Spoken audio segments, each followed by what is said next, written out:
மகாநதி இன்னைக்கு episode promo 2ல பார்த்தீங்க அப்படின்னா, யமுனா வந்து நிவின்காக வெயிட் பண்ணிட்டு இருப்பாங்க. இட்லியே ஆறிடும் போலயே இன்னும் வரலையே அப்படின்னு சொல்லிட்டு நிவின்காக வெயிட் பண்ணிட்டு இருக்காங்க.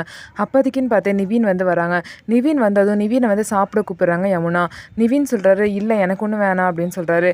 நீங்கள் வந்துட்டீங்க அப்படியே கையோடு சாப்பிட்டு போயிருங்களேன் அப்படின்னு சொல்லிட்டு யமுனா சொல்கிறாங்க. இல்லை நான் சாப்பிட்டுட்டு வந்துட்டேன் அப்படின்னு சொல்லிட்டு நிவின் வந்து சொல்கிறாரு. இல்லை நான் உங்களுக்காக ஃபஸ்ட் டைம் சமைச்சிருக்கேன், டேஸ்ட்டாவது பாருங்களேன், சும்மா கொஞ்சம் சாப்பிட்டா போதும் அப்படின்னு சொல்லிட்டு யமுனா ரொம்ப ரெக்வஸ்ட் பண்ணி கேட்குறாங்க. நீ செஞ்ச தியாகத்தோட இதையும் சேர்த்து எனக்கு ஒன்று வேணாம் அப்படின்னு சொல்லிட்டு நிவின் வந்து இக்னோர் பண்ணிட்டு கிளம்புறாரு.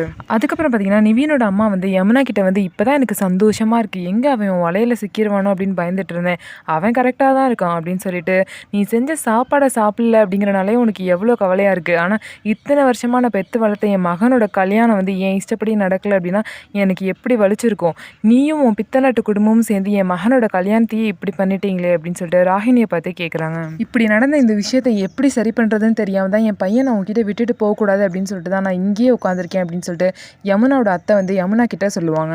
உன்னை இங்கேருந்து ஒழிச்சு கட்டிட்டு அவனோட வாழ்க்கையை சரி பண்ணிட்டு தான் நான் இங்கேருந்து போவேன் அப்படின்னு சொல்லிட்டு நிவினோட அம்மா வந்து யமுனா கிட்ட சொல்கிறாங்க. இதுதான் இன்னைக்கு எபிசோட் ப்ரோமோ 2ல நடந்த விஷயம்.